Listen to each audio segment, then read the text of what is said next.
Hello everyone. तो जैसा कि हमने लास्ट एपिसोड के एंड में देखा था कि मुबाई फेंग को बताता है कि अगर आपको मिस्टीरियस गिफ्ट नहीं चाहिए तो उसके बदले आप 2000 मिडिल ग्रेड के स्पिरिट स्टोन्स को ले सकते हो। तो फेंग काफ़ी खुश होकर कहता है ये तो सच में कमाल की है। अब आगे हमें माउंटेन्स का सीन दिखाया जाता है जहाँ पर हम फेंग को खड़ा देखते हैं जो उसी 9th रिलम वाले पर्पल क्लाउड स्ट्रीम मिशन को कंप्लीट करने के लिए आया हुआ होता है और एक मैप बाहर निकालता है जिसमें पर्पल क्लाउड स्ट्रीम में जाने की डायरेक्शंस होती है और उसे बताया जाता है कि वो पर्पल क्लाउड स्ट्रीम सुबह मॉर्निंग में होती है जिससे एक मॉन्स्टर स्कॉर्पियन गार्ड करता है। तो तुम्हें इस मिशन को कंप्लीट करने के लिए हाफ मंथ का टाइम दिया जाता है। तो फेंग उस मैप को रख कर कहता है पर्पल क्लाउड स्ट्रीम बहुत ही खतरनाक है, उसके अंदर जाने से पहले मुझे अपनी स्ट्रेंथ को और इंक्रीज करना होगा। फिर हमें उसी रात का सीन दिखाया जाता है जहां हम फेंग को कल्टीवेट करते हुए देखते हैं और उसे कल्टीवेट करते हुए रात से सुबह हो जाती है और वो कल्टीवेट करने के बाद स्वॉर्ड प्रैक्टिस करने लगता है और फिर वो प्रैक्टिस कंप्लीट करके अपने मार्शल आर्ट्स बुक को देख कहता है बेनले स्वॉर्ड टेक्निक 9 लेवल्स तक की ही होती है, तो शायद ये फ्लावर रेन स्वॉर्ड टेक्निक में भी काम आ सकती है। तभी वो सामने पर्पल क्लाउड स्ट्रीम को अपीयर होता देख आगे जाता है तो उससे डोंग फेंग की आवाज़ सुनाई देती है और वो नीचे देखता है तो डोंग फेंग कुछ डेसिबल से कहता है ये स्नेक बोन्स मीरा है। तो उन सब में से एक डेसिबल उनसे कहता है सीनियर ये बोन्स पहले हमें मिला है और अगर आपको इसकी ज़रूरत है तो आप हमसे ये खरीद सकते हो। तो डोंग फेंग उनसे कहता है ये स्नेक बोन्स मुझे इसके मालिक ने बेचा है और उन्हें फेंग का दिया हुआ मैप दिखाता है जिसे देख एक डेसिबल डोंग फेंग से कहती है बस इस मैप के जरिए आप ये प्रूव नहीं कर सकते कि ये स्नेक बोन्स आपका है और ना ही हमने इसे मारा है, तो क्यों ना हम इसे शेयर कर ले। तो डोंग फेंग उनसे कहता है ये स्नेक बोन्स मेरे बहुत काम के हैं पर तुम लोग इसका क्या करोगे। तो एक डेसिबल कहता है इससे बहस करने की कोई ज़रूरत नहीं है, ज़रूर हमसे ये स्नेक बोन्स लेना चाहता है। और डोंग फेंग से कहता है हम जिंगजांग सेक्ट के डेसिबल्स हैं, तुम्हारी हिम्मत कैसे हुई हमसे हमारे सामान को लेने की। जिसे सुनकर डोंग फेंग उससे कहता है तुम आजकल के बच्चे भी ना। वहीं वो डेसिबल्स अपने साथी वेई मैंग को डोंग फेंग के साथ फाइट करने को कहता है। तभी डोंग फेंग उस पर एक निडल के जरिए अटैक कर देता है पर फेंग उसके अटैक को रोक देता है और डोंग फेंग को ग्रीट करता है। तो वो उससे पूछता है तुम यहाँ क्या कर रहे हो। तो फेंग उससे कहता है जब मैं यहाँ से गुजर रहा था तब मैंने आपकी आवाज़ सुनी और उन डेसिबल्स को देख कहता है ये मैटर आप मुझ पर छोड़ दीजिए और उन सब से ग्रीट करते हुए कहता है मैं शियान युआन सेक्ट से चेन फेंग। जिसे सुनकर एक लड़की चौंक कर कहती है chain Feng outer sect competition का जीनियस। तो फेंग कहता है हाँ। तो वो उससे कहती है मैं चाओ शू जिंगजांग सेक्ट से। जिसके बाद वेई मैंग अपना और अपने बाकी साथी वांग यून सुमी और जाओ शू का भी इंट्रो देता है और जाओ शू के बारे में उसे बताता है कि ये हमारे जिंगजांग सेक्ट का जीनियस है। जिसे सुनकर फेंग उससे कहता है ये स्नेक बोन्स मैंने सीनियर डोंग फेंग को गिफ्ट किया है और ये तुम्हारे कोई काम का भी नहीं है, तो मैं तुम्हें इसके बदले स्पिरिट स्टोन्स दे सकता हूँ। जिस पर जाओ शू से कहता है ये ज़रूर उस ओल्ड मैन के साथ मिलकर हमसे वो स्नेक बोन्स लेना चाहता है। तो वेई मैंग उससे गुस्से से कहता है जाओ शी ये तुम क्या कह रहे हो, चेन फेंग ने अभी तुम्हारी जान बचाई है। तो चाओ शू भी उसकी बातों से एग्री करती है और कहती है अगर आज फेंग ना होता तो अब तक तुम मारे गए होते। तभी वेई मैंग फेंग से कहता है हमें ये स्नेक बोन्स नहीं चाहिए, हम तुम्हें ये जाओ शी की जान बचाने के तौर पर यूं ही गिफ्ट देते हैं। जिसे सुनकर जाओ शी के अलावा बाकी सब राजी होते हैं। वहीं फेंग डोंग फेंग से कहता है मैटर सॉल्व हो गई और फिर चौंक कर कहता है अरे नहीं पर्पल क्लाउड स्ट्रीम के अपीयर होने का टाइम हो गया है।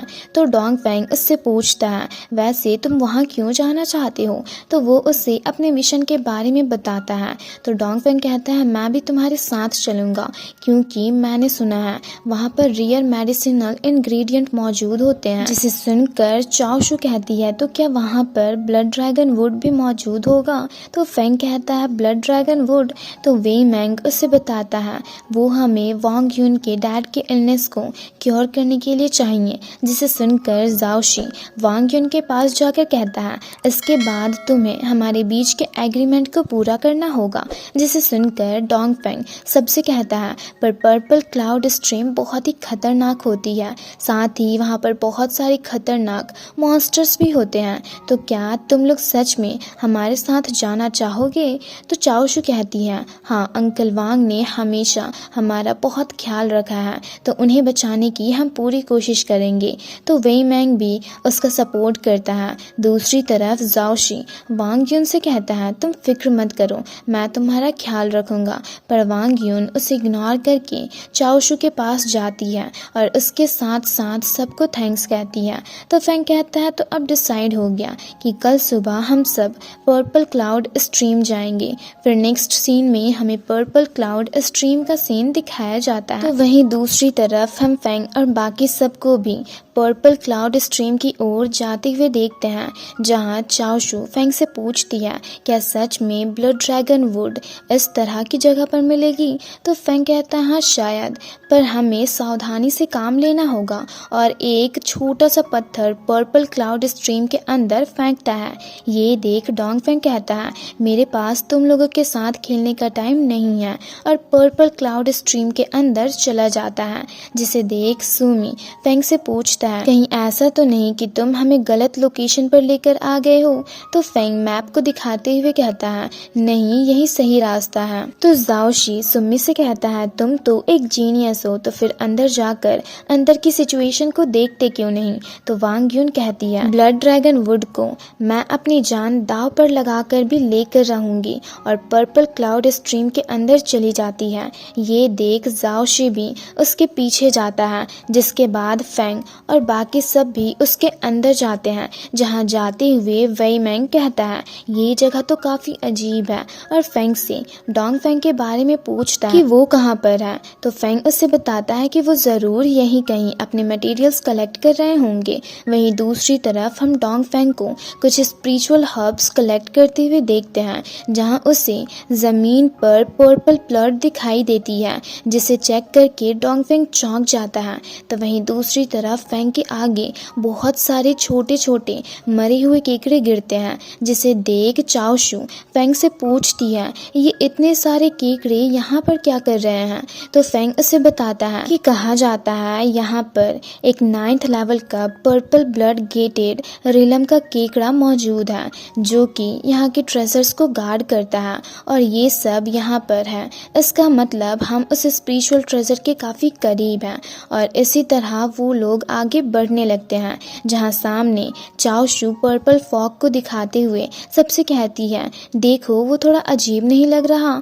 वहीं उस फॉग के अंदर एक पेड़ को देख वांग युन कहती है ये तो, और एक पेपर निकालकर उसे देख काफी खुश होकर कहती है ये तो ब्लड ड्रैगन वुड है। तो जाओशी कहता है पर वो काफी ऊंचाई पर है, कोई एक ही बंदा जाकर उसे कलेक्ट कर सकता है, तो कौन जाएगा? तो चाओशू कहती है माउंटेन्स पर चढ़ना खतरनाक हो सकता है, इसलिए हमें कोई और रास्ता ढूंढना होगा। पर जाओशी उसके बातों से एग्री नहीं करता। तो सुमी आगे आकर कहता है शायद मैं ये कर सकता हूँ, क्योंकि पास्ट में मैंने ऐसी ट्रेनिंग्स की हैं। तभी फेंग आगे आकर कहता है मैं जाता हूँ, क्योंकि ब्लड ड्रैगन वुड को ज़रूर कोई मॉन्स्टर गार्ड कर रहा होगा, और अभी मैं ही सबसे स्ट्रांग हूँ, तो मैं जाता हूँ।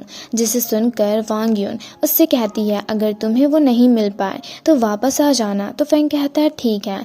ये देख जाओशी को काफ़ी ज़्यादा जलन हो रहा होता है। तभी चाओशू फेंग के पास जाकर उससे इन सब के लिए माफ़ी मांगती है, जिसे सुनकर फेंग डोंग फेंग की बातों को याद करने लगता है, जब उसने कहा था कि मेरी सिल्वर नीडल कहीं मिल नहीं रही है, तो तुम इन लोगों से सावधान रहना। और ये सब सोचने के बाद वो चाओशू को उन चारों पर नजर रखने को कहता है। तो वो कहती है ठीक है, जिसे सुनकर फेंग माउंटेन्स पर चढ़ते हुए ब्लड ड्रैगन वुड को लेने के लिए निकल जाता है, जिसे देख चाओशू वांग युन से कहती है इस बार फेंग ने हमारी काफी मदद की है, तो तुम उससे बाद में अच्छे से थैंक्स कहना। तभी पीछे से जाओशी उस पर अटैक करता है, पर उसके अटैक से एक केकड़ा मारा जाता है, और साथ ही वहाँ बहुत सारे केकड़े आने लगते हैं, जिसे देख सब हैरान होकर कहते हैं आखिर ये केकड़े कहाँ से आ रहे रहे हैं। दूसरी तरफ हम देखते हैं फेंग माउंटेन की ऊंचाई पर पहुंचने ही वाला होता है कि तभी उस पर एक बड़ा सा केकड़ा अटैक कर देता है, जिसके अटैक को रोकते हुए फेंग गिरते गिरते बचता है। ये देख वही मैंग कहता है, ये तो वही 9th लेवल का केकड़ा है, फेंग खतरे में है, हमें जाकर उसकी मदद करनी चाहिए। दूसरी तरफ वो केकड़ा फिर से फेंग पर अटैक करता है, जिसके अटैक को रोकते हुए फेंग घायल होकर दूर जा गिरता है। ये देख वही मैंग उसे उठाता है, पर जाओशी फेंग को धक्का दे देता है। तो वही मैंग गुस्से से उसे कहता है, ये तुम क्या कर रहे हो? तो जाओशी उससे कहता है, हम उस केकड़े के ओपोनेंट नहीं हैं, इसलिए हमें जितनी जल्दी हो सके यहाँ से निकलना चाहिए, तो चलो यहाँ से। और वहाँ से भागते हुए जाने लगता है। तो वही मैंग फेंग की ओर जाते हुए कहता है, फेंग मैं तुम्हारी मदद करूँगा। दूसरी तरफ वो केकड़ा फिर से फेंग पर अटैक करने जाता है, जिससे बचकर फेंग पीछे की ओर जा खड़ा होता है। वहीं वेंग मैंग उस केकड़े पर अटैक करता है, पर खुद ही घायल हो जाता है। वहीं वो केकड़ा जैसे ही वांग यून की ओर अटैक करने जाता है, जाओशी उस पर अटैक करके उसे रोकते हुए वांग यून को वहां से जाने को कहता है। तो वांग यून ना चाहते हुए भी भागने लगती है। वहीं जाओशी को भी